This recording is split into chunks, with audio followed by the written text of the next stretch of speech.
Welcome everybody to another lecture for globalization and development. Hopefully everybody's still doing well, getting through everything, and nothing's been too painful in this class and in others for yourself.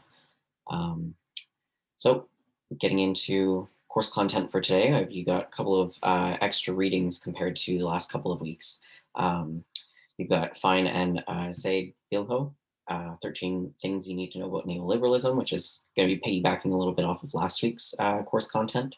Um, so it'll kind of reiterate the things that are important. And because neoliberalism is so pressing, I put that in for this week as well, especially in the ways that it's considered connected to politics. So think about that while you're reading. And then the other one is about economic insecurity and social stability, um, connecting more onto capitalism. So that'll have political implications as well as we get through today, talking about some political topics, global politics and whatnot. So you have to also read the Ritzer and Dean chapter summary for chapter 5, and the lecture recording for this PowerPoint. So this will be a little bit shorter, I think, of a lecture today. Maybe I'll go on rambling a little bit longer, but at least, there's less slides than there has been. There's only 21 instead of 40 like last week's course content. So hopefully a little less painful. I'll go over some topics a little bit in more detail.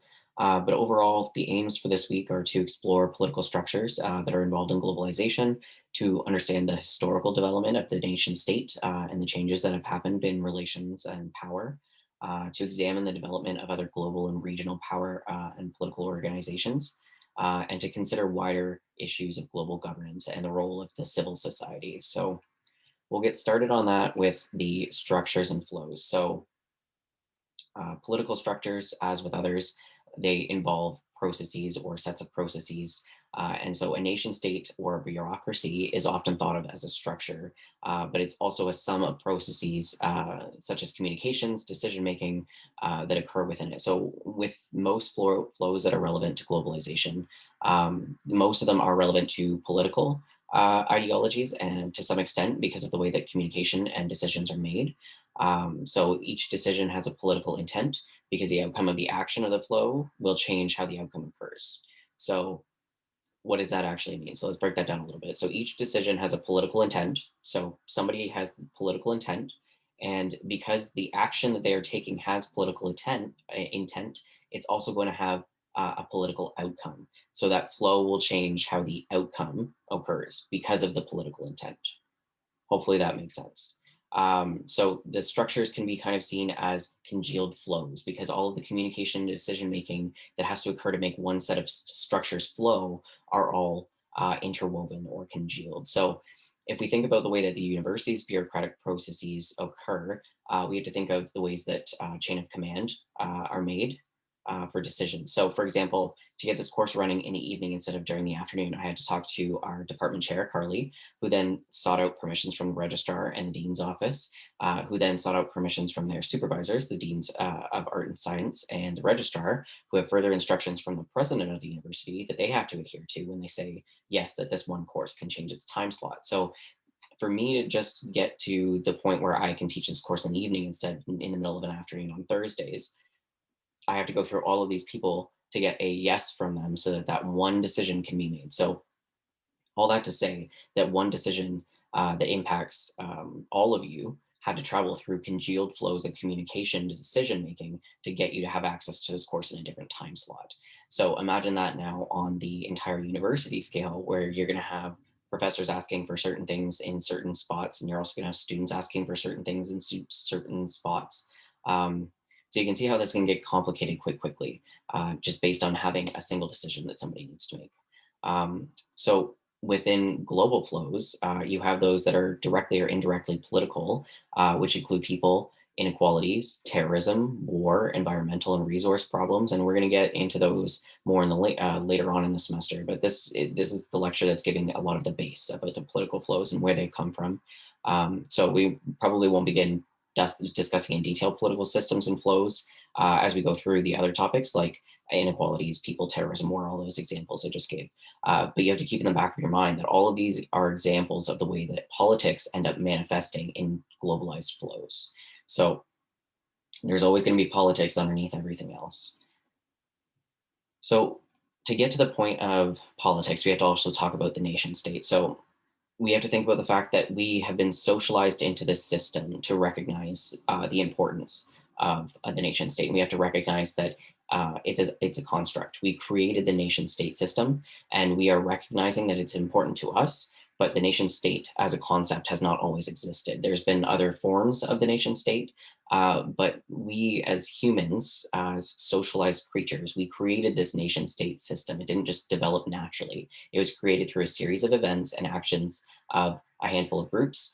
And so it can be hard to imagine a different system that we would be in ever, because we have just been in the nation state. We grew up in the nation state. It's something that we're akin to. So we have to try and challenge ourselves to be able to identify the changes, the constructed nature of the system, and the differences within it that need to be recognized. So when you're thinking about the nation state, remember that we didn't just all grow up in Canada, it being there indefinitely. This is something that we all created, and it happened for all of the nation states.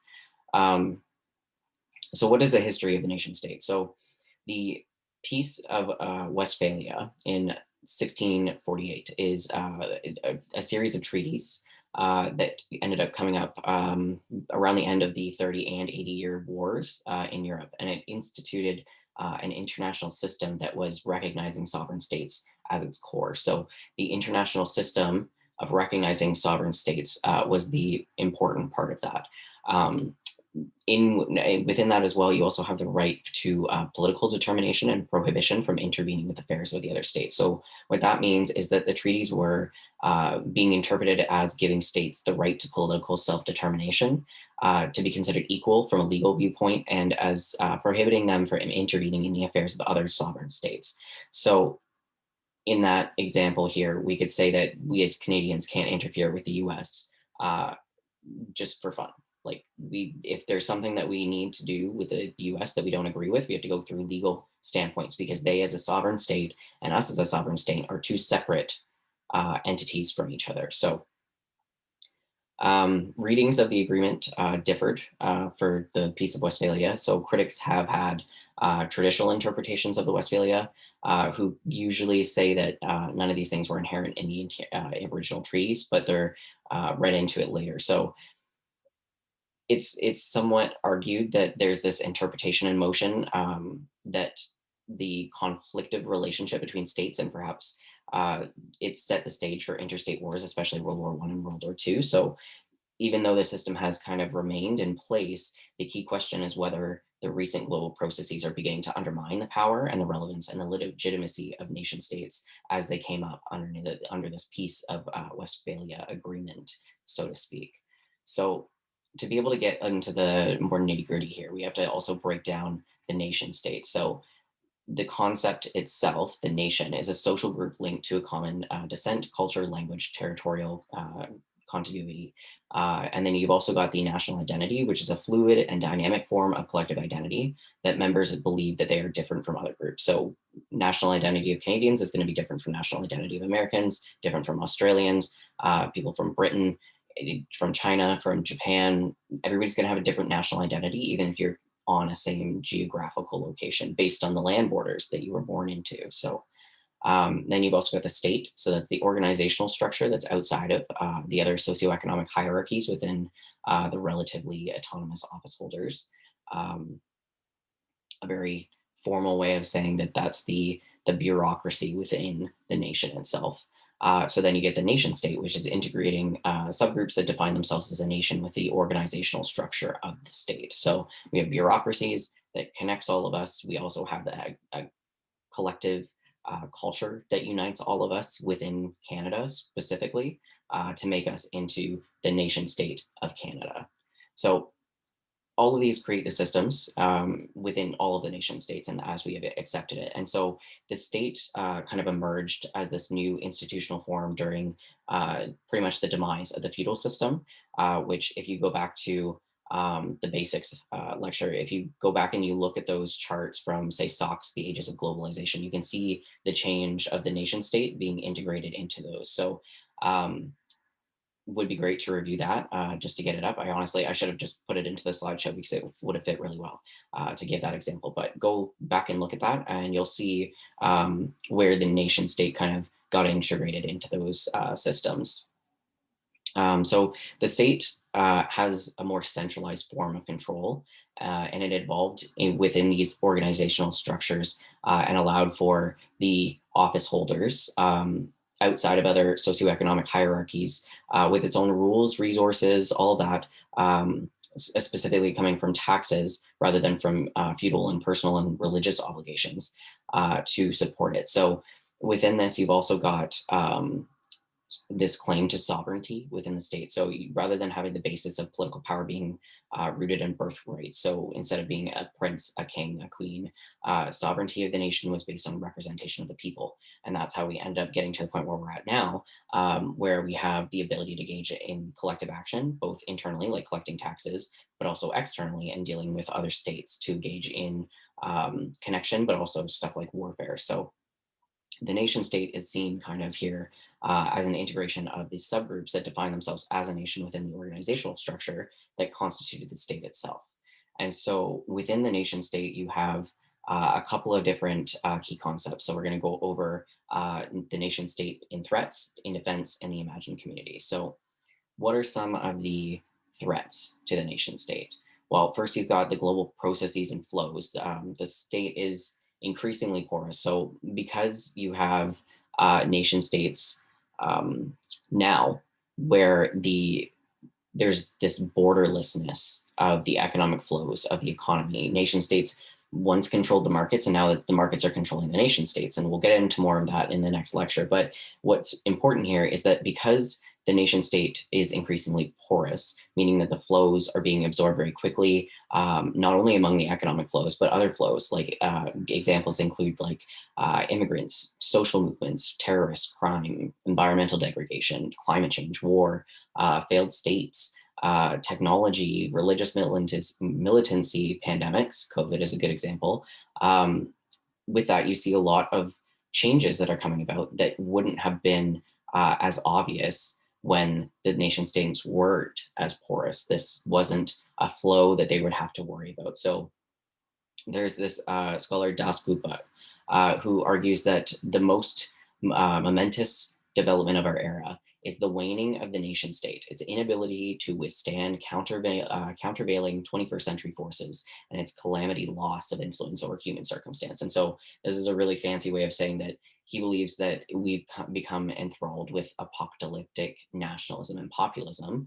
And we'll have more to say about populism below, but more people have become swayed by the political authoritarianism and the promises to build walls, restore national pride, and the xenophobic rhetoric that occurs. So these are symptoms and not the cure for the declining role of the nation state. But what's really important here is that these flows wouldn't have existed necessarily if globalization hadn't come up in the way that it did. So these threats to the autonomy of the nation state include stuff like rivalries between the major powers and religious militancy. So especially important here is the movement of money. The super rich, like can't kind of reach it in a lifetime, middle class work rich, are able to rely on a patchwork of laws from different countries to hide, launder, protect their money from many nations' tax systems. And to those, we might also add global flows of information, the unprecedented displacement of migrants and refugees, which can end up becoming stateless people who don't have a nation state anymore because it's collapsed. You can also see new social movement and organized crime. And a lot of these flows have been made possible by the development and the continual refinement of the technologies that we have. So the nation state has been weakened, so to speak, by the growing power of global and transnational organizations. So, for example, the EU that operate free of the control of the nation state. So the nation state is essentially losing its power. It doesn't have the ability to hold up in the way that it did before. And that's why it's a threat now, globalization being the threat to the nation state. So these global institutions like the International Monetary Fund or the World Bank, they promote neoliberalism. Here's the key here, and assert their authority over member states. So within this, you also have other global problems that show up, like COVID, that can't be handled by a nation state operating on its own. So even though COVID is a threat to the nation state, we're all being threatened by COVID. It's a threat to all nation states. So we need more direction than that. Uh, just coming from Canada because of the impact of COVID over the entire world. So if we lived in our own little isolated nation state bubble when trying to get access to things like knowledge and information, but also physical tangible objects like vaccines, we would still be stuck without much here because we have limited resources on that. Not only in the knowledge of the scientific community standpoint, like we wouldn't have the same kind of ability to read scientific papers, to review scientific papers if we didn't have the internet. So there's a huge global flow that without it, we'd be, in a certain sense, screwed. Um, and then there's also more historical ways of thinking about this as well, where you've got, like, for example, the end of the Cold War, which was a powerful force that unified some nation states. And one example is Yugoslavia and its dissolution with the end of the Cold War. But the main one is the dissolution of the Soviet Union into a number of independent states like Russia, Ukraine, etc. And there's also failed states like Somalia, where there's no functioning national government, as well as states that are in the process of breaking down.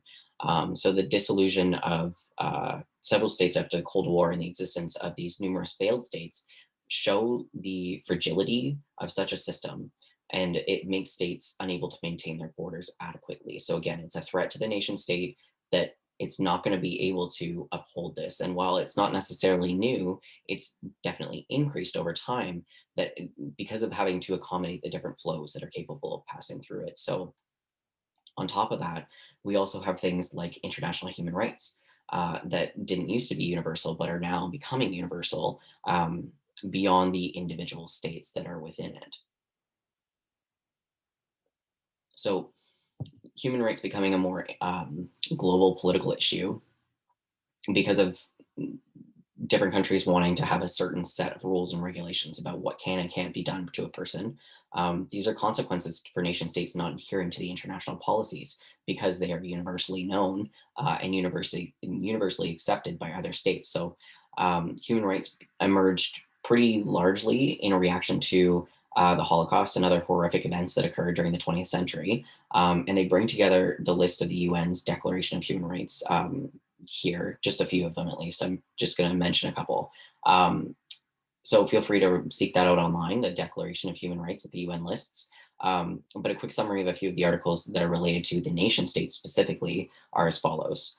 So Article 1 says, all human beings are born free and equal in dignity and in rights. They are endowed with reason and conscience and should act towards one another in a spirit of brotherhood. Article 2 states that everyone is entitled to all rights and freedoms set forth in this declaration without distinction of any kind, such as race, color, sex, language, religion, political or other opinion, national or social origin, property, birth, or other status. Furthermore, no distinction shall be made on the basis of political, jurisdictional, or international status of the country or territory to which a person belongs, whether it is independent, trust, non-self-governing, or any other limitation of sovereignty. Article 13(1) says, everyone has the right of freedom of movement and resident within the borders of each state. 2, that everyone has the right to leave any country, including his own, and to return to his country. Article 15 says, 1, everyone has the right to a nationality, and 2, no one shall be arbitrarily deprived of his nationality, nor denied the right to change his nationality. Article 19 says everyone has the right to freedom of opinion and expression, and this right includes freedom to hold opinions without interference and to seek, receive, and impart information and ideas through any media, regardless of any frontiers. Article 22 says everyone as a member of society has the right to social security and is entitled to realization through national effort and international cooperation and in accordance with the organizational and resources of each state of the economic, social, cultural rights indispensable for dignity and the free development of his personality.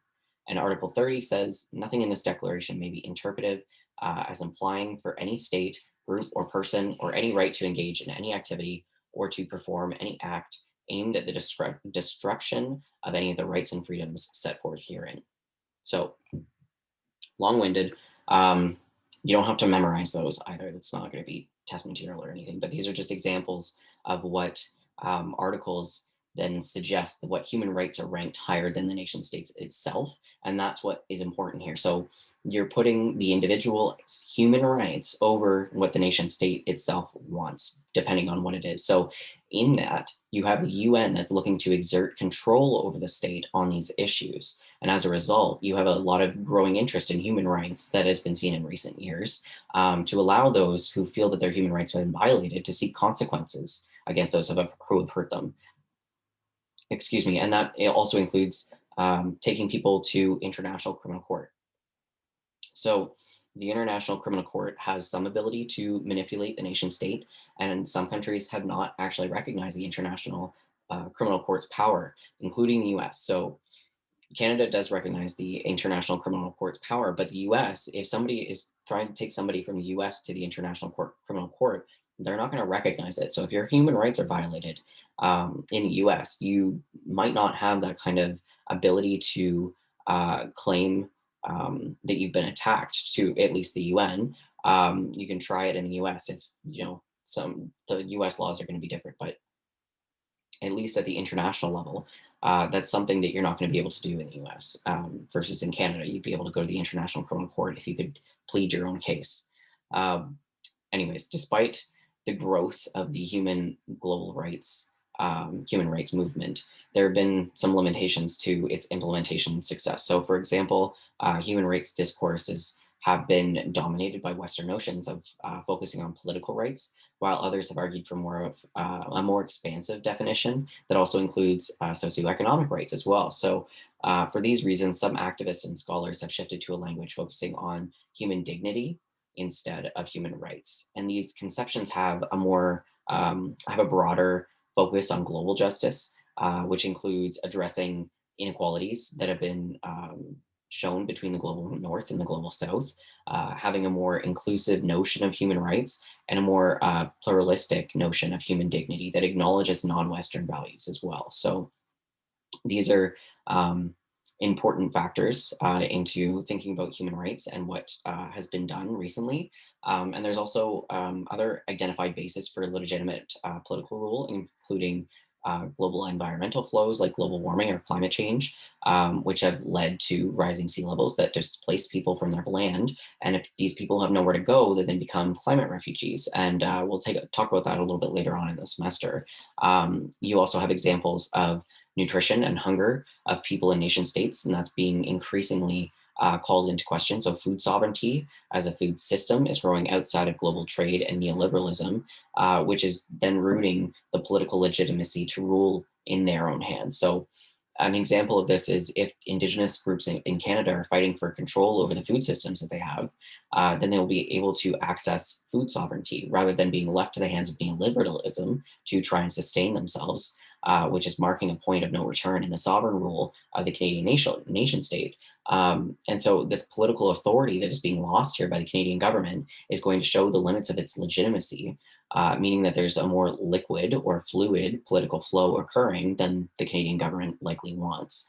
Um, so, for example, if a state is committing human rights abuses against its own people, and an international community emerges to establish rules and norms for those people's safety and security, then that sovereignty is then located within the transnational community. So, if a global system of food production and its member state cannot ensure to access sufficient nutrition for a community or a culturally appropriate diet, but then a separate community can produce and distribute its own food locally or internationally, then sovereignty is actually located within that local community or international community. And then the nation state is forced to concede their power and authority in these situations. So that's obviously a huge threat to the nation state.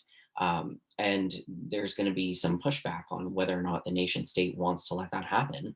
But within the constraints of the International Criminal Court, like it's something that could be allowed if the power and the authority was placed in the hands of that community instead. So on the other side of that, you have the nation state in defense. And so, in defense of the nation state, some scholars have also argued that the nation state is still the major actor in the global stage, holding some power despite the efforts of globalization. So, in essence, they're claiming that the role of the state is going to endure or even increase due to things similar to national security issues. So that includes terrorism, problems from economic globalization, immigration, threatening national identity, global diseases and pandemics like COVID. Um, so within that, you have to think about whether the global processes are as powerful as they claim to be or not. And so the nation state might uh, find it to be more within its interests to exaggerate or create dangers that keep its citizens insecure with globalization. And what does that lead to? That leads to the rise of nationalist populism. And so you get populist politicians like Trump. You also get things like Brexit, which we'll go into a little bit more detail in a minute. You get immigration policies and migration policies that are very harsh, especially around policing the border. And you can see that very huge kind of policing in the Southern American border on Mexico. And so Trump's administration is framing the refugee issue as a safety issue by falsely claiming that immigrants are more likely to be criminals, falsely claiming that immigrants are more likely to take American jobs away from them. And so that's been a huge part of the discourse around that, is then saying that, well, no, we need to take stronger protection here against these people because it's going to collapse our nation state. So then within these circumstances, we get to a point where globalization is an opportunity for the nation states rather than a threat to them, where they're using the example of the demands of globalization to make changes to the society that they deem are necessary, like increasing neoliberalism through moving away from protectionism, which are social safety nets, as we talked about last week, to keep state enterprises and eventually transform the enterprises that are into the state into private enterprises, streamlining social services like welfare into pretty much nothing. And so within this rhetoric of globalization, within the side of it, there's this exaggeration of what globalization is doing to the nation state, where some states are using these as claims as an ideology to reform their societies against um, what is going on, against the threats that are picking up. So within that, you also can get into things like the imagined community of the nation state. So despite all of the undermining that may or may not exist, depending on the scholars that you're reading, the nation state is still important. But we need to be clear here that the nation state is not natural. Again, it's a social and political construct that needs to be defined as by others as a state. So in a sense, if Canada was not seen as a country by other countries or citizens within the land borders of Canada, what has been created and claimed to be Canada, if we don't recognize it as a country, as a nation state, then Canada wouldn't exist. And so there's one scholar, Benedict Anderson, who talked about this notion of the imagined community. And hopefully this will bring a little bit of a sense of the more conceptual idea of the nation state into your head, and you can, wrap your head around it a little bit more, because sometimes it can be kind of complex. So within this concept, a nation state is the set of ideas in people's minds. So Anderson attributes 4 characteristics within the imagined nation. So the first one is that it's imagined because it's impossible in all but the smallest communities to have face-to-face contact with more than a few of your peers. So you're not going to have contact with everybody in Canada, so it's impossible to be all the same in Canada. But there's at least some, and probably many, but that are not available for personal contact. So you won't know what they're doing, say in Alberta. If you've never been there, you've never been to Alberta, you've never talked to anybody that's from Alberta, you just kind of imagine what Albertans are as a concept based on what you see. And so that's the second part. Or sorry, it's the first part. Fourth part? I'm getting ahead of myself here. Let me just. Okay, so because you don't see them, you don't have a concept of them, but you have to imagine what they are. You believe what they are and what holds them together, and what connects them to you, is what I'm trying to say. So in the second part then of the imagined community, you have a limited imagination. So Anderson said that because even the largest of them, like encompassing over 1 billion human beings, living beings, its finite, if elastic boundaries are beyond which lie in other nations. So no nation is imagining itself as coterminous with mankind. It's not. It's it's finite. There's no infiniteness of Canadians. And third, the nation state has to be imagined to be sovereign. Um, that is being as free. So within that, you have to think about the fact that we are only sovereign and free in Canada because we have given over some power to the people that are allowing us to be free, the government. Um, and finally, it's an imagined community because regardless of the actual inequality and exploitation that is prevailing within, the nation is always conceived as a deep horizontal comradeship. So I'll get into a couple of different examples of that in a minute. But Anderson is thinking about the 18th century as the beginning of the nation and nationalism. So that's linked to the development of print capitalism, which is an idea that an actor is moving horizontally in time with others. So it's this homogenous empty time, but you're moving together. So we are both sitting in a space somewhere in Canada together, and we're both moving through time in the same time, but it's empty. And this analogy that he's using for the nation state, that is considered a community that is moving up or down in time of history, but together is a newspaper. So you think about it like this. Hopefully, this will make it a little bit more uh, palatable. So if you're reading a newspaper, like a physical newspaper, don't get digital on me yet. So a physical newspaper, holding it in your hands, the reader of that newspaper is operating with a sense of time in the back of their minds. We don't read a story about the US or Alberta or BC or Manitoba or whatever, whoever it is that we're reading about. We don't think about the US government doing something with their midterm elections one day, for example. And then 3 days later, we think that the midterm elections don't exist. We think that later on when we think about the US, we don't think that the midterm elections never existed. We know that there's a story going on and then we can follow along with it. We can pick up with it on another news article later in the week or the next month or however long we go before we read about the US again. So, and we don't also consider the US in this scenario, but we also think about the people who are likely to be reading the same newspaper. So, what the point is here is that when you think about the newspapers, if newspapers are sales are on a critical rise to the imagined community, then it's important that newspapers are being printed in a particularly limited amount of languages. So Anderson is saying here that gradually we become aware of hundreds of thousands, even millions of other people based on the particular language field. And at the time that those hundreds of thousands or millions or whatever people were able to pick up that newspaper and read it. So these fellow readers that we are connected to through print formed within this invisible invisibility, the nationally imagined community. We've come into this because of print capitalism. It gives a language that in turn gives solidity, continuity, solidarity to the notion of a nation. So the nation continues to exist in the story mode, whether or not you are existing within the nation state yourself.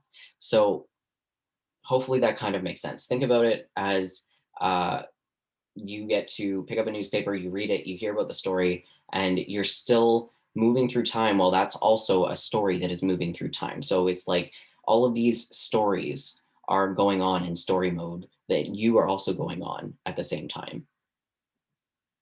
Okay, let that settle in for a minute.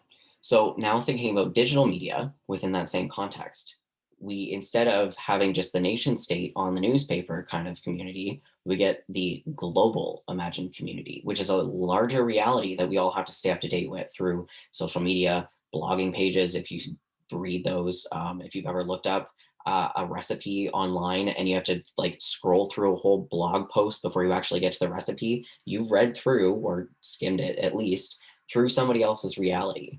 Email, digital news networks, even video media like YouTube. We also watch a lot of documentaries in this course that showcase stories of other nation states. So there are entire communities that live within this. And there's also entire communities that live their lives entirely online, like the Somali diaspora, who function as a transnationalist community because they're all so dispersed across the world. So while they can be connected to each other in digitally, while they don't have to be together as a whole nation in one set geographical location.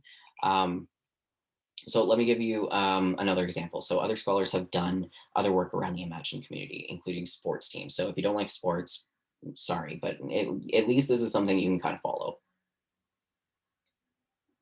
So think about people rooting for their home countries in soccer, for local hockey teams, whatever that is that they're watching. There's a strong emotional connection to the imagined community of the nation. And I don't know if any of you are Toronto Maple Leafs fans, but find a single person who's rooting for the Leafs and just try and pry like the thought of the team away from them. Give it a shot. Ask them why they continue to root for the team year after year despite not winning a Stanley Cup since the 60s. What you're likely going to hear from them is that justification, that imagined community that they have going on in their minds while they're watching the game.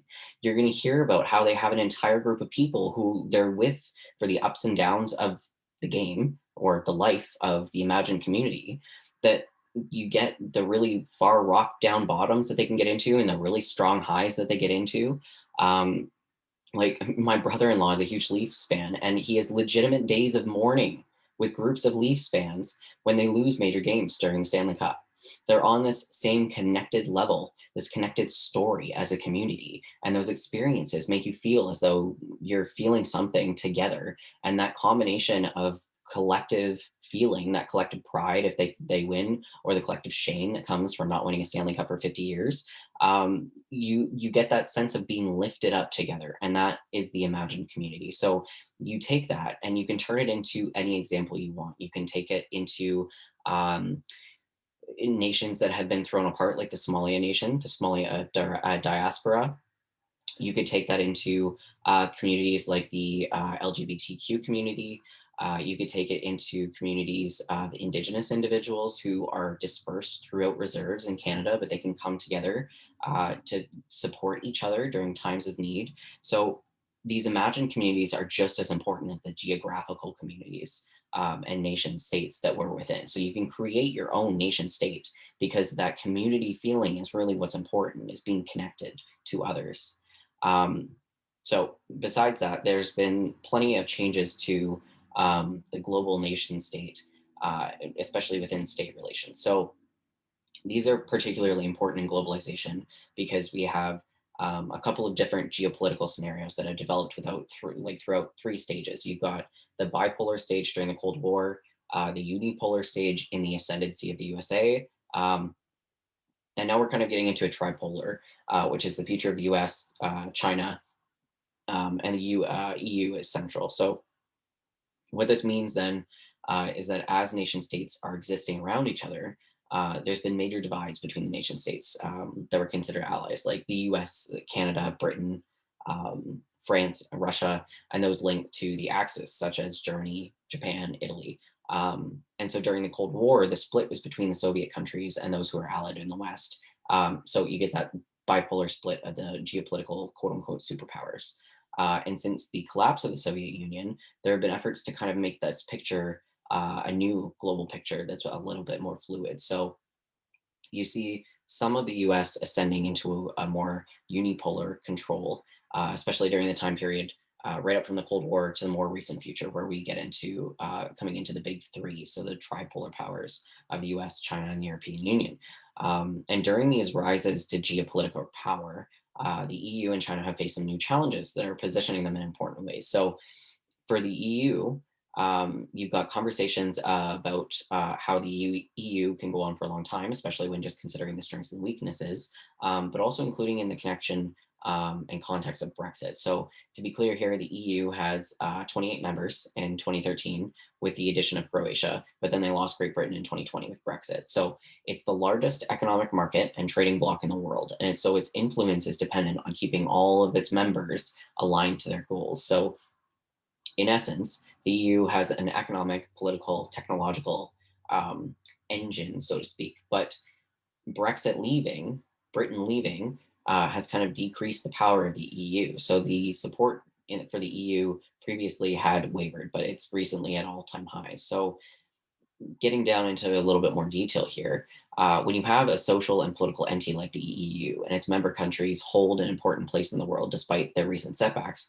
you have a lot of European societies, in particular the Scandinavian countries, that are serving as models basically for the economic and social rights. So because they're the most socially, politically progressive countries in the world, you get kind of a model for what the rest of the world should look like by Western standards, at least. However, the EU has a major setback here with Brexit. because Britain left the EU bloc, which it had years and years of negotiations with the terms of departure for it. So I don't know how many of you actually kept up on it. It went on for, I can't even remember how many years it went on. It was like it started in about 2016 ish, I believe. And so you have a lot of changes going on over a long period of time. Um, Within recent globalization history, I mean, 10 years isn't that much time, but it is when we're talking about more recent factors. So there were a lot of uncertainties about the departure of Brexit. And so some people wanted a hard Brexit, meaning there was a full departure from the EU. There were no deals in place about economic, political standpoints, and there were very strict movements on people and goods. And then other people wanted a soft Brexit. So that meant more close ties were continuing, and some of the membership still stood within the EU's economic bloc, their single market. Um, and there were also unsuccessful attempts to try and get a second vote, a second chance vote on Brexit, basically trying to undo the decision to leave. But by the end of the period, the deals were reached, and there was some maintained relationships, mostly within the economic context.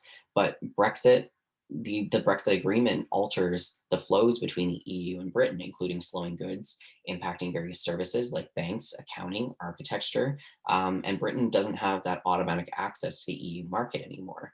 And so there's those changes, but there's also changes to the way that British nationals work in the EU, like complying with regulatory bodies that other nationals do to try and access the work, which didn't exist as much in the EU. It's pretty much if you were in the EU and you went to another country to work, you were able to cross that border and work every day without issue. You didn't need the visas, you didn't need the permissions to do so. Um, so there were a lot of political and social relationships that were changing. Britain didn't have access to the EU's law enforcement agency, Europol, or the EU Court of Justice. And all of these suggest a lot of losses for the EU, as Britain was one of the top three economies within the EU. But it does maintain some of that because while the EU lost London, which is one of the most important cities, it's been kind of replacing New York as a financial capital in the world. Um, Britain was able to maintain that themselves. And so there's still some benefit for Britain here because they get to keep their economy, but there's also the losses that they face with not having that economic bloc that they're able to do trade within without having as many complications. So, um, on another side of it, you've also got different social issues that have come up. So while Europe as a whole kind of promotes liberal values of tolerance and integration for many decades, the EU has had a lot, like a very sharp rise of nationalist parties and this public sentiment that often targets immigrants and Muslims. So one of the most famous examples is the leader of France's National Front, who ended up losing France's presidential election in 2017 by a 66% to 33% margin, Marine Le Pen, um, where you've got a lot of these political leaders that are saying things that end up getting them into national parties, nationalist parties, I should say. But then you have some underlying social issues that are not allowing them to get into those spaces. And politicians from these various nationalist parties have been quite vocal in calling for similar referendums like Frexit or Nexit in their home countries. And these are continuing, these politicians are continuing to use immigration, uh, driven in part by the refugee crisis that's coming from Syria, as fuel for their nationalist agenda. And so they're pushing this within their parties and within their constituents, try and get into power and saying, this is a problem. We're going to be the ones that deal with it. Look at how Brexit dealt with it. We're going to be next.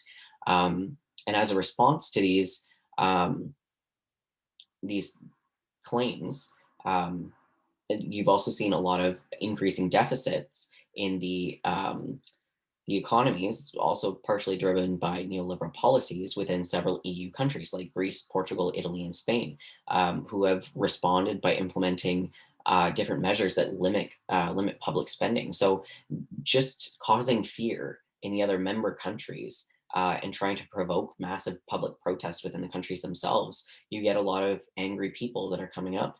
And you get a lot of politicians that are trying to push their own agenda within these specific arguments saying that, immigrants and Muslims are going to ruin our countries, which is not the case, quite obviously. You get them pushing these agendas, and so they're then using that threat of globalization and xenophobic rhetoric to get into places of power and continue making these different changes. So that's one example. But then you've also got China. So China has risen a lot over the last 40 years. So it was a fairly large country population wise, and it's been largely undeveloped, but it's now become one of the most powerful countries in the world. And their reach extends across the globe. They've been especially driven by export led industrialization, technological innovations and upgradings, and they also have a very strong authoritarian state. So its policies have been known to be repressive of its people. And coupled with the economic policies that are favoring deregulation and privatization and welfare cutbacks, it's shift away from its previous socialist past and coming into neoliberalism instead. So, a couple of examples of um, China's expansion of its powers include surpassing the US as the world's largest trading nation, with its trade within the world becoming so massive and growing that it continues to buy major companies in the US and Europe. It's just massive overall. It's also making a lot of deals and spending a lot. It's sending a lot of personnel, like engineers, military, etc., to locales around the world, like Africa, Latin America, and it's importing a lot of their natural resources there. Um, it's also within this urbanization plan, it's trying to get people to move as much as possible into cities and, raising the contemporary economy. Um, and so as of 2018, nearly 60% of its population lived in urban areas. So China is drawing a lot of people into these spaces, trying to get people to be more a part of this new set of economy, of economic sections. And it's also drawing a lot of nations into the region, into its political orbit. And so there's a possibility that China could end up standing in kind of the Eastern version of the North American Trade Agreement, NATO, which I feel like doesn't exist anymore. Is that the one that doesn't? Who knows? I'm very bad at keeping up with the news. Regardless, China's president also planned to move from a large country to a large and powerful one, like literally, quote unquote, said that by expanding its military. So as of 2019, a lot of security experts believed that China was close to surpassing the technology. The technological capability of the U.S. military. It was going to surpass the point of the U.S. military, and we all know that the U.S. military is massive. It's huge. So for China to be trying to outgrow the US military, it will end up being the superpower. And so not only that, but they're also developing into a scientific superpower. So China is now the second world's largest spender on research and development after the US, of course. And it's got 21% of the world's $2 trillion total investing in research and development, and that's 4 times faster than the US. So between 2000 and 2014, the annual number of science and engineering bachelor's degrees awarded in China grew from like the 350,000 to 1.65 million, which in the US is compared to increasing from 483-ish thousand to only 742,000. So you see a lot of engineering and science degrees, STEM places, in bachelor degrees rapidly expanding. So China is expanding into these cutting edge areas like supercomputing. And these advantages help China economically. And these will also help with military applications get to be even greater and more powerful, which will end up becoming more politically powerful as well. So it's a strong authoritarian state, and it's got a newly powerful military. It's the world's largest trading nation. And then you've also got the Belt Road Initiative that's expanded influence globally. So, what is the Belt Road Initiative? So, it's formerly known from the One Belt, One Road. But in 2013, China announced this initiative, and it's basically a really ambitious plan of infrastructure development around the world. So the plan is getting it evokes images of China, famously. There's Silk Road. Sorry, I'm having microphone issues. I can hear some feedback. Just a second. Okay, hopefully that fixed it. I just replugged in my microphone, and you don't hear a lot of feedback. Hopefully, you don't hear a lot of feedback. So the Belt Initiative, you got a plan in China, which is connected to Europe and other parts of Asia, um, based on this Silk Road. And as of 2019, at least 60 nations and nearly 100 international organizations had pledged their participation to this Belt Road Initiative. Um, and the projects span all different types of sectors. So there's development of power plants in Pakistan. There's high-speed railway being built in Indonesia. There's port development around the Indian Ocean and Italy. There's energy pipelines in Eastern Europe and Asia. There's road waves in African countries. Um, One particularly ambitious project that they've got going on is building a new Egyptian capital through China's largest construction conglomerate, and they have $3 billion like this contract to erect 21 skyscrapers. And so these projects have extended also to include the Caribbean, the Latin American countries, and even Antarctica. And this subset of this project is referred to as the Digital Silk Road, and it includes $79 billion in projects developing internet and other telecommunications infrastructures. And these projects include stuff like installing fiber optic cables, surveillance systems, and other equipment in countries like Vietnam and Zambia. Um, so we'll get into surveillance later in the semester as well, and the internet, of course. Um, but essentially, this modern day Silk Road initiative is deeply connecting China to countries both economically and politically, and sometimes also within their military. And so, China having spent a lot more on the Belt Road Initiative than the U.S. did with its Marshall Plan to rebuild Europe after World War II. Like it's spent so much more money, and so different scholars have predicted that China's investments under this plan will end up surpassing $1.3 trillion by 2027. And so this facilitates trade and political ties, but the project also will likely expand the international use of China's currency.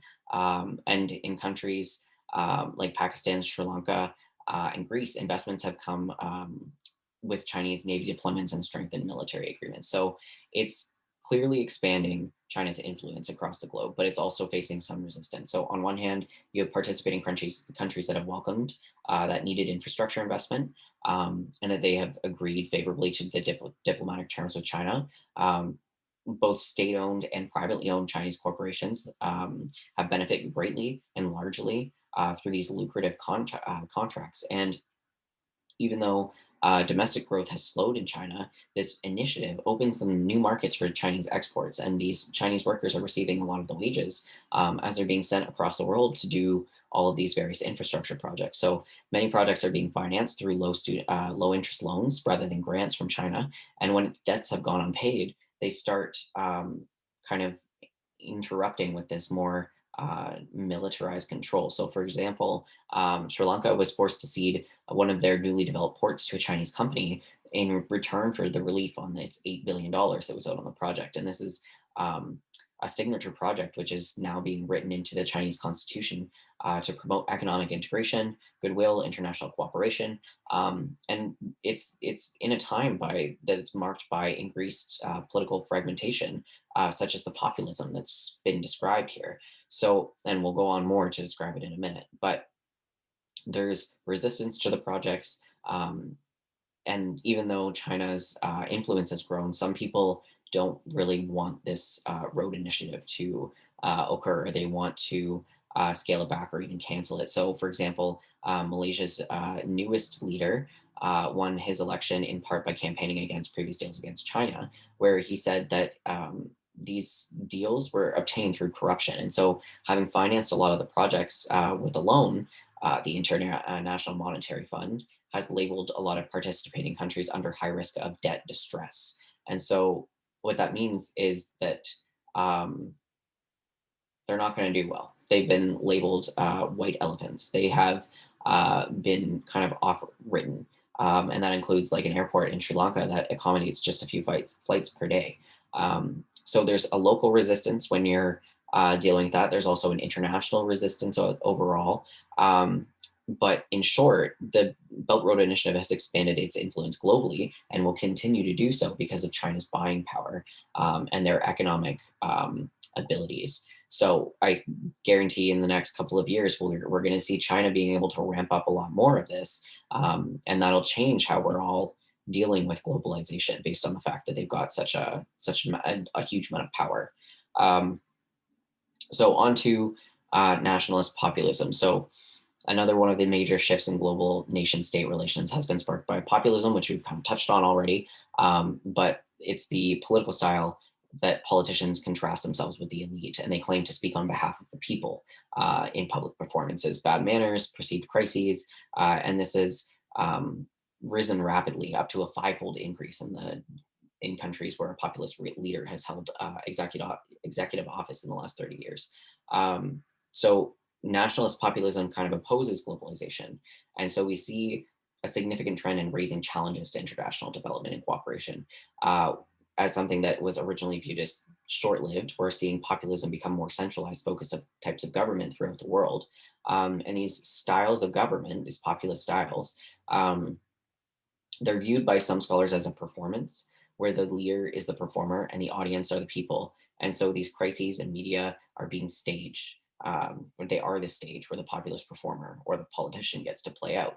So populist politicians are often putting themselves aside from the elite, being relatable to the general people. And they say that they're interested in upholding the general person's interest in office. And they use various forms of different methods to convey this information. So that might include poor manners or slang, swearing, any kind of the colorful behaviors that are deemed politically incorrect or vulgar. A lot of those have been seen by Trump. If you watched anything with him in it, honestly, um, there's a particular one about grabbing something. If anybody remembers that one, that's an easy example that you can take with Trump. Um, and so these populist leaders also exploit crises in the perception of the crisis, which I kind of talked about already with the Mexican border. Um, they exploit the perception of the breakdown or this threat to invoke a sense of urgency and this immediate need for action, such as exploding crime rates with immigration increases or an increased threat of military action from other countries. And they're false crises that are being uplifted. Of course, there might be some problems that go on with, especially military action from other countries, or not being able to accommodate immigration in its capacity so that the immigrants that are coming to the countries can be properly supported and like enmeshed in the society and being able to function properly. That's not what they're talking about. They're saying that it's a problem that we need to stop it. It's not, oh, we don't have enough funding to be able to do this. We need to make sure that we're actually supporting the people that are coming in. It's don't let them in at all. End of conversation. That's just it. Um, so in terms of the nation state relations, this trend of the rise of populism has increased nationalist tendencies while impeding the multilateralism and international cooperation. So this is obviously evident in Trump's America First rhetoric within his style of populism. And populist leaders have pointed their fingers at immigrants, bad trade deals, and pretty much anybody that could be generalized as the other, as a justification for minimizing, cutting ties to other countries to such a degree now that these populists have been successfully elected um, into major positions of power, and these relations between different nation states have become more tense. So you've got Brexit, the trade war between the U.S. and China, bans on Muslim immigrants. All of these things are coming up because of this popularist leadership, and a lot of theorists have speculated about this populism that's leading to a more fragmented global situation, or even a post-global era. So even though I'm harping down on Trump and everything, I do have to also remind everybody that there are negative effects of populism on the international cooperation and relations. But there's also things that Trump has done that go against what you would typically expect within neoliberalism because of the ways that he has run his populist presidency. So withdraws from NAFTA. There we go. I knew I saw it somewhere. So it's NAFTA, not NATO. And the TTP. Those didn't stop him from exploring different trade deals with other countries. So, for example, the former Venezuelan populist president had cut ties with the US and other neoliberal countries while strengthening relations with Cuba and other socialist nations. And so the impacts of populism on shaping relations between nation states are further influenced by other regional and international contexts as well. So you have to take it within consideration of what's going on elsewhere and within other sections of politics as well. So I did want to show a map about the populist countries because I know that Trump is going to be the easiest example to pull up because not only is the US closest to us, but they have the most impact on us most of the time. So this shows the other countries that have had populist leaders holding executive office, including the US, South Africa, Zambia, Russia, the UK, Mexico, Brazil, Peru, Argentina, India, excuse me, Indonesia, and there's been other several countries in and around the EU since the 1990s. So this was current and previous populist leaders. So they've been elected to every continent over the last 30 years, some within multiple stints in office. Some of them had long terms of 10 years or more. So concurrent control over the countries through multiple populist leaders. Like, for example, Putin's been in control since early 2000. So that's a long time to have control over a single country within a single person. So I have to think about the ways that populist leadership also impacts global politics. But there have been other global developments and structures over the last 100 and so years with globalization. So you have the League of Nations, the United Nations, and you also have the International Atomic Energy Agency. So the League of Nations came out of World War One, and this was formulated during the Paris Peace Conference of 1919. So probably something that you remember from grade 10 history. But they began operations in January 1920, and it was a significant forerunner to be the more important United Nations. So it got everything started. It was the first organization, or sorry, it wasn't the first organization, but it was the most inclusive globally up to that point. So the League was very helpful for getting the United Nations off of its feet. But the League was buried in 1946 due to the absence of other global powers, especially the US, because of the fact that they had so much power at that point in time.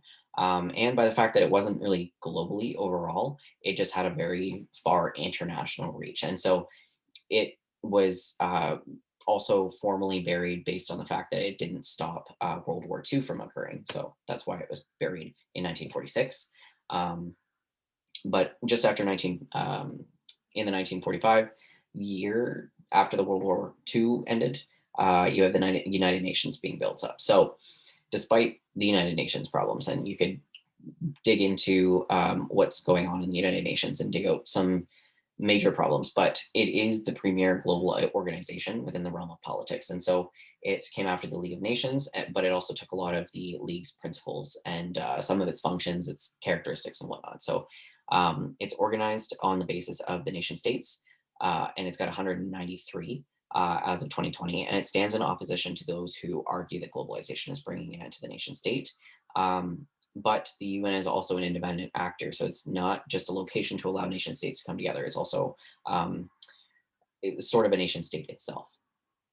So the two best known state-based organs in the UN are the Security Council and the General Assembly. And so the latter is the UN's main deliberative body. So while the former is responsible for the maintenance of international peace and security, you got day-to-day operations that are being handled by the Secretariat in New York. So in the US alone, they have about 6,500 people in New York and another 31,000 throughout the rest of the world. So the ability of the UN to function adequately is kind of dependent on not only these people being able to work, but also the budget that it gets. And so the UN is functioning poorly on the fact that it has limited budget. But the UN is also focused within four major areas. So that is military issues, economic issues, environmental issues, and human protection. So the human rights context that we were discussing earlier.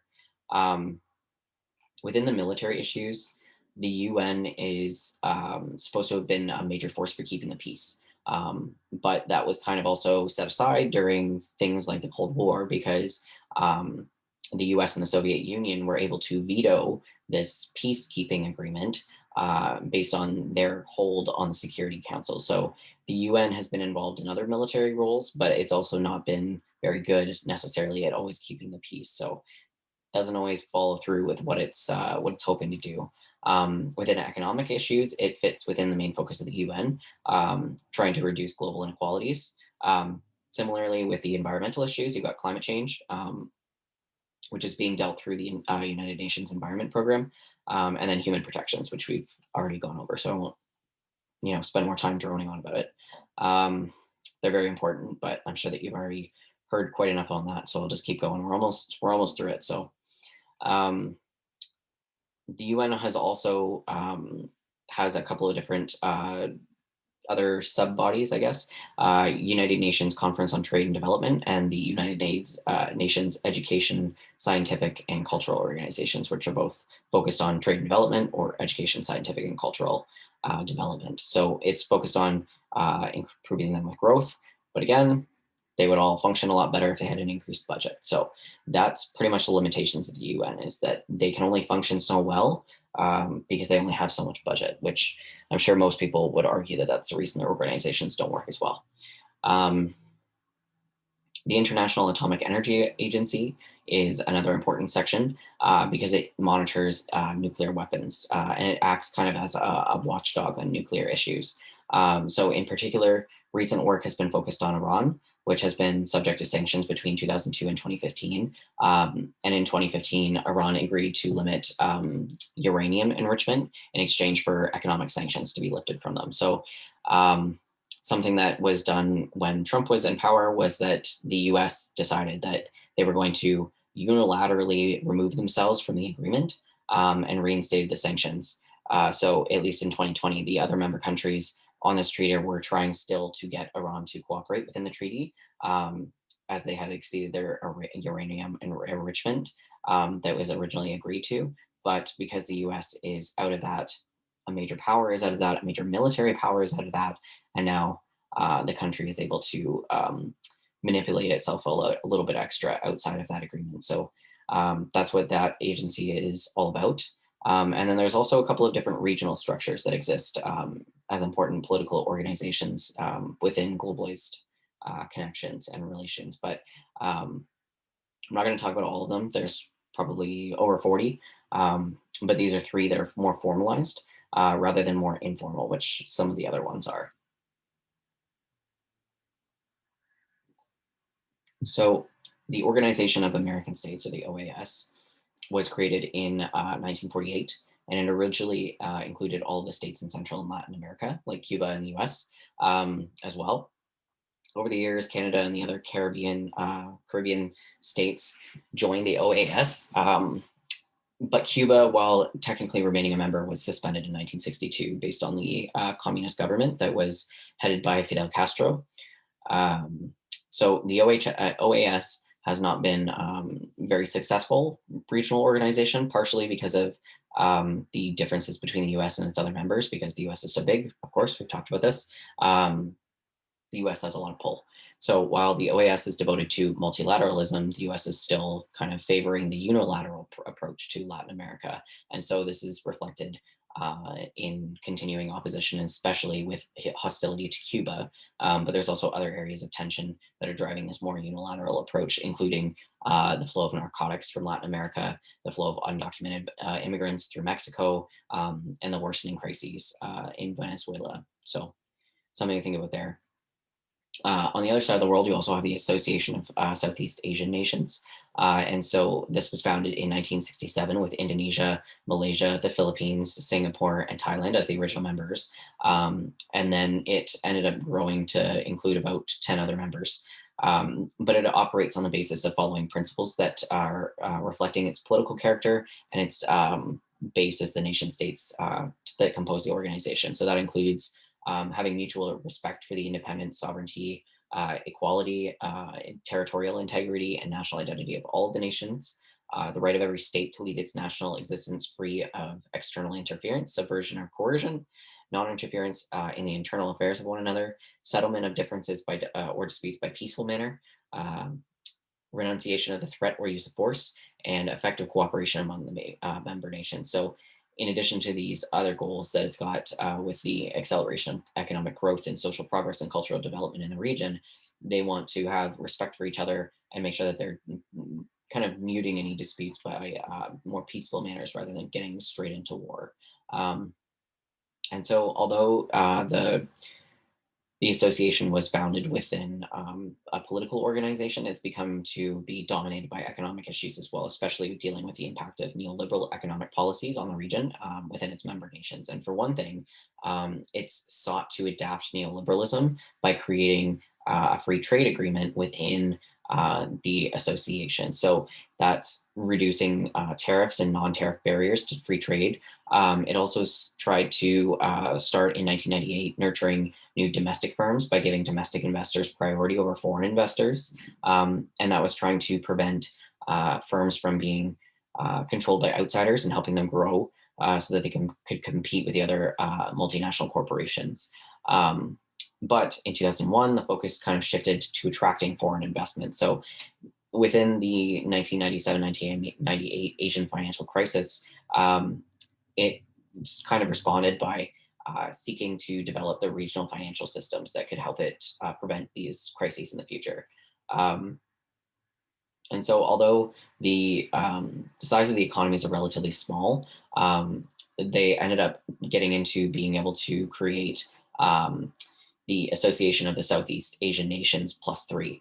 And so this plus three is including the three powerful Northeast Asian countries, Japan, China, and South Korea. And so in May 2000, they agreed to provide funds to member nations in any times of financial crisis. So the actions of the association kind of show how the group of small developing countries have pragmatically employed regional cooperation together to help kind of mediate the pressures from globalization. And it also has allowed them to um, get away from the more paradoxical phenomenon of a worldwide resurgence of regional integration projects since the 1980s that has come up in tandem with globalization. So there's also the African Union or the AU, and it started as the Organization of African Unity, and that began in 1963, but it was succeeded by the African Union in 2000. And the point of the African Union is to kind of get rid of the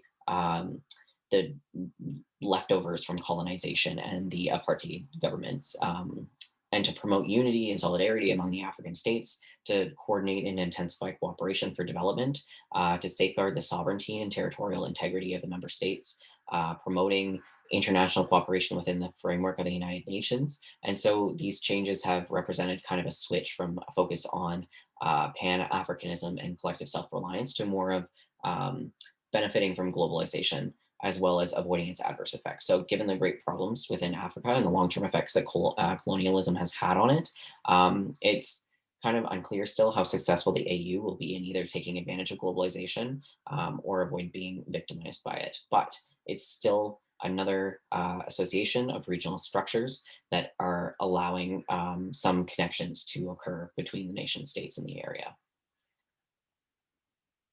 So we'll get into global governance a little bit here.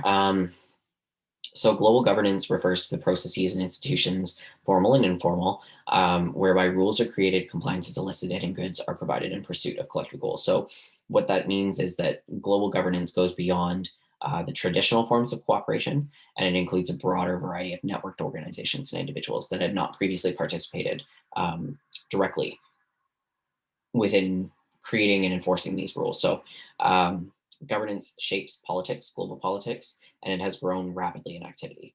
Um, so three forms of governance are multi-stakeholder initiatives. Um, these kind of bring together like various public and private actors into the public-private policy networks and partnerships. And it involves at least one state actor and various international institutions to work on service provision and standard setting, up to the multi-stakeholders. So the stakeholders initiatives, the the items that they're trying to achieve. And then there's also voluntary regulations, which bring in laws to be enforced and standards to be enforced, which is something kind of like a code of conduct, but used in a more public setting. So there's standards that are developed and monitored and enforced through networks of different organizations, which can include non-governmental organizations, so NGOs, or social movement organizations, or anything similar to that. And then there's also arbitration bodies, which is where global governance has been set up within courts and lawyers. So the authority is there, but it's also not based in international law. So, for example, the North American Free Trade Agreement, NAFTA, had an environmental side agreement that aimed to make sure that the member countries all followed their own environmental law. So it wasn't one big set of environmental laws that they had to follow, but it was whatever they had set up in their country. And so the important part of the governance here is that it is also including what else but the economy. So um, there are 5 levels that the governance can kind of operate. And so there's major political entities, especially the G3, so Europe, Japan, and North America, that can govern the various through various agreements, stabilizing the exchange rates, coordinating fiscal and monetary policies, cooperating together in limiting short-term financial transactions so that they can work together and basically benefit from what's going on. States can also create various international regulatory agencies to deal with specific economic issues. So like the World Trade Organization, for example. Um, as I've talked about a little bit as well, there's also the trade and investment bloc. So EU, NAFTA, the Asian Association of the Free Trade Area that can govern large economic areas geographically and politically. There's also nations that can develop policies to enhance themselves and their ability of their corporations so that they can actually compete in the global marketplace. And then you can have regions that have that are within nations that can integrate economic activities that take place within their borders so that they can increase their ability to compete globally and protect themselves from large shocks that might adversely affect them. So this is particularly important where you've got this ability to govern, but there's also more specific factors behind all of that because within the rise of global governance, there's also a mounting pressure for global governance, which is seen kind of resulting from diversity and fragmentation. And these are occurring because of declining power of the nation state, increased flows through state borders, including negative flows like drugs, disease, and crime, different horrendous acts by states or or inability to prevent these horrendous acts from acting, and then global problems that need global response. So within the rise of the governance, you have to think about the different ways that global governance will come to be, even though there are ones that are specific to the economy. There are other ones that we need to consider within that global governance. And part of that is coming through the civil society. And so within civil society, we can return to the ways that individuals have processes to negotiate, argue, struggle against, or agree with each other. And with each other in those who are having the pieces of authority that they're trying to get, or at least fight back against. And all of these kind of philosophically go back to ancient origins of Aristotle, Hegel, Gramsci, de Tocqueville. So, for example, Hegel was a primary player in redefining the civil society as that exists between the family and the state. So it's a realm where one can be an individual and you participate directly in various social institutions such as the economy. Tocqueville, who lauded the early American propensity to form a wide range of associations like religious or moral associations that were not political, but they encouraged people to interact with each other and to get back into the feelings, ideas, emotions, understandings, all of that, so that people could feel like they could band together and act on things that they were passionate about. So it connects somebody to be able to argue and agree with or struggle against those that are in authority.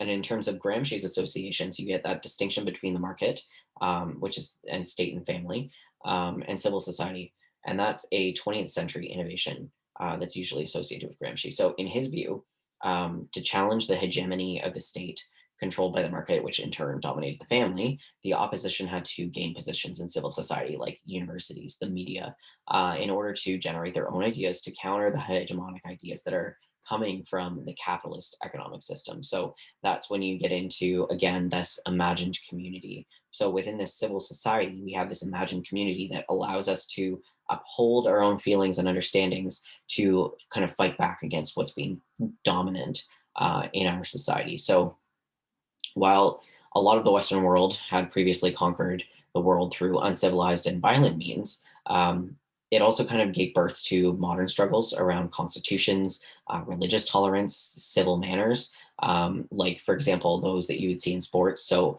nonviolent power sharing. You've got also democracy and human rights. All of these are going to exist within the realm of the civil society. If this is a civil society didn't exist, then none of these would as well. Within reason, obviously, there's going to be other things that are going to be impacting it, but within this context, these are being built within a civil society.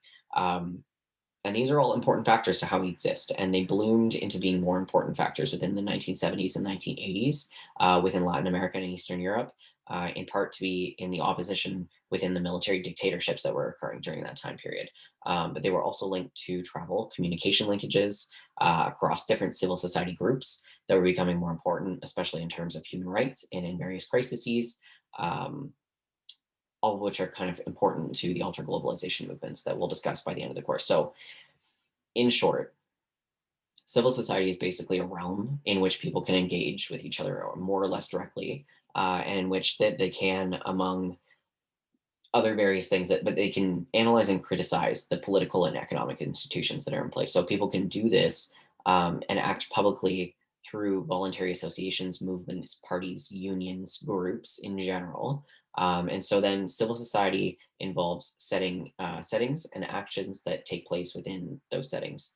And it represents this ideal toward how people can and groups aspire to change things. They activate uh, powerful civil societies that can influence and kind of act as a counterbalance to any of the forces in the political realm and the economic realm.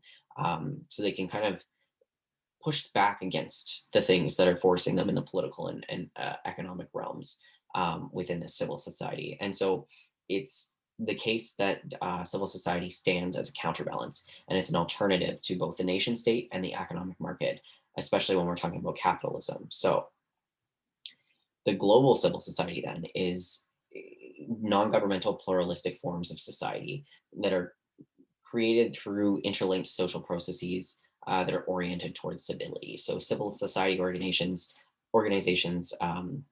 are at the global level and involved social movements, non-governmental organizations, transnational networks, religious organizations, community groups, and they have like this varied character based on which group that you're in. So a specific religious organization is going to have a couple of different key morals, and maybe other religious organizations don't follow those same morals.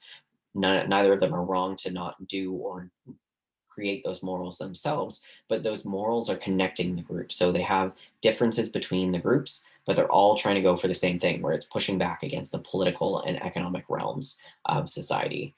And with this growth of non-governmental organizations since the 1990s, scholars have been asking about then who is represented and what relationships to the states exist within these non-governmental organizations. So when you get into the international not-for-profit organizations or INGOs, we have organizations that are performing public functions that are not established or run by nation states whatsoever.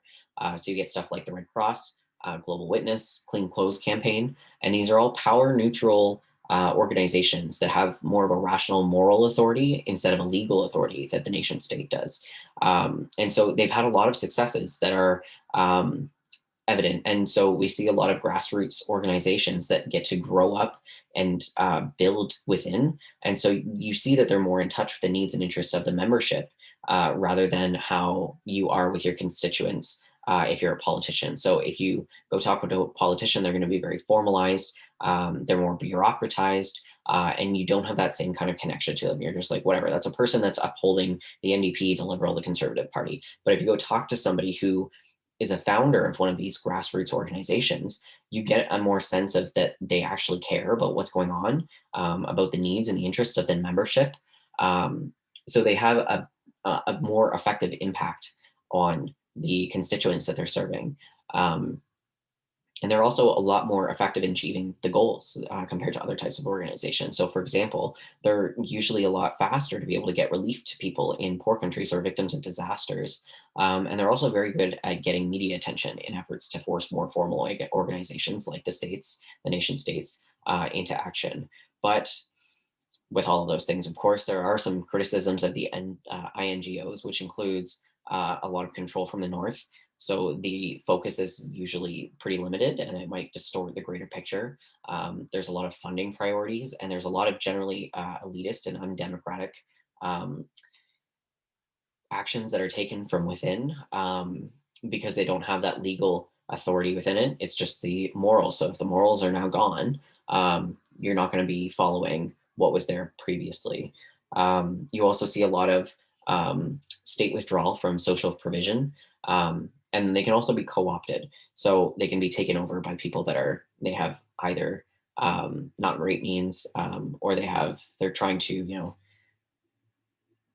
create something that doesn't need to be there anymore and it's more just for like their own greater purpose. So on one hand, you can have the argument that the INGOs have kind of grown within part of globalization, but you can also have a more critical view that might be that with neoliberalism having spread around the world as a kind of an integral part of economic and political globalization, the functions that used to be handled by the nation state have been scaled back or eliminated because many of these INGOs can be coming into existence to fill the various voids that are left by the different withdrawal of the nation state. So these more extreme examples that have like show the neoliberalism and the role that it's played in its agencies are like the World Bank, and it impacts the less developed world more than it does the developed world. So, for example, the restructuring that's demanded by these agencies in the third world has often meant that national governments retreat from handling various functions. So, without the INGOs in these areas, a lot of these functions might not be handled at all. And so, if the INGOs stop giving those functions, then they're not going to have the support they need. The people will not have the support that they need. So, while the INGOs don't have the same legal power as the nation states, when they're consulted, states are not obligated to listen to them or follow their advice. So if the nation states are being told that they should do one thing for their constituents, they can say, meh, not my problem. You say that you need that, but I don't think that you actually do. And then they can move on because the INGOs don't have any of the legal power that the nation states do. So you don't have to actually listen to what they say. And then within the context of neoliberalism, states can also partner with INGOs for symbolic gain, but they're not actually, giving any substantive participation within the governance process. So it's more like lip service, where it's just they're saying that they're going to connect with this INGO, they're going to do all of this work to help their people if they get elected, and then they don't actually do any of that work when it comes time to do it. So there are some ups and downs, and some of the criticisms that they face as well. But moving on to the summary for this week. So political structures, they're central to globalization. They have a lot of flows. The systems of nation states are social and political constructs, and they're changing quite rapidly. And this change can impact a multitude of different things, as we've talked about this lecture. You've also got a very wide range of global political structures, which have all developed in response to the changing roles of the nation states and the different challenges that they faced. And these include formal structures between nations, more globally oriented governance, civil society, global civil society. And there's still a lot of questions over legitimacy, power, and relationships between these structures. So these discussions will continue. And you can also bring these different things into other course content. So keep this in mind in the back of your head when we're talking about stuff. Due this week, you've got the discussion question that's due tonight. Monday, January 31st at midnight. It's 10%. Put it up on Blackboard. Make sure that you've answered the question within the instructions in the assignment. All of the requirements are in the assignment tab on Blackboard. And yeah, I'll leave it at that. Thank you all. Hope you're all doing well. And I'll see you in the next one.